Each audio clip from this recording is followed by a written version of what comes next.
So the next question is, what will the next 12 to 18 months look like for someone just diagnosed with mesothelioma? What do you recommend for the family to do to make it easier on the patient? I think whatever the patient decides of the course of treatment, I think it's good to be with them and be there when they get their decisions as to, or their choices of what their treatment plan could be, and support them. Maybe you think they should have surgery, but the patient's like, I don't want surgery, I'm just going to have chemo. I think you have to support the patient. It's their decision, and it makes life a lot easier when you have some support. 12 to 18 months of mesothelioma, it really does depend upon what kind of course you decide to take. If it's chemo, radiation, maybe you choose to do nothing, maybe it's surgery.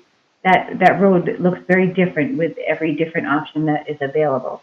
So it's kind of it's a tough question just to answer and not be too vague about it, but it also would depend on the stage of the mesothelioma, the type of mesothelioma, the location, it has it gone anywhere else, and also a lot depends on the functional status of the patient. The functional status is how can you do your own activities of daily living? Are you functioning? Are you able to withstand the treatments?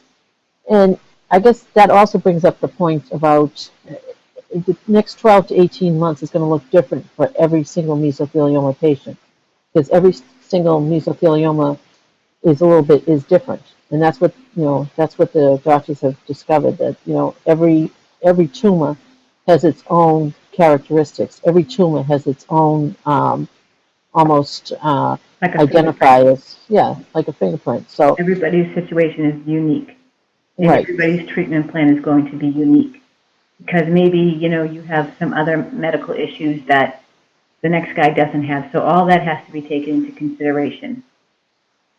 Yeah, and again, you just have to. I guess at this point, the next 12 to 18 months, during that time, the most important thing, one of the most important decisions is your care team.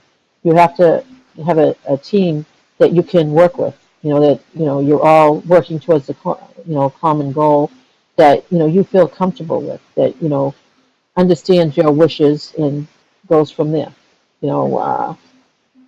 You just have to have that trust. And what do you recommend for the family to do to make it easier? It's like what Lisa said. Just be there and take your clues from the patient. Just do what you can. I mean, there's so many people in the world today that don't have a lot of support, and so that's what they need to get through. Mm-hmm. It's a difficult journey. Right.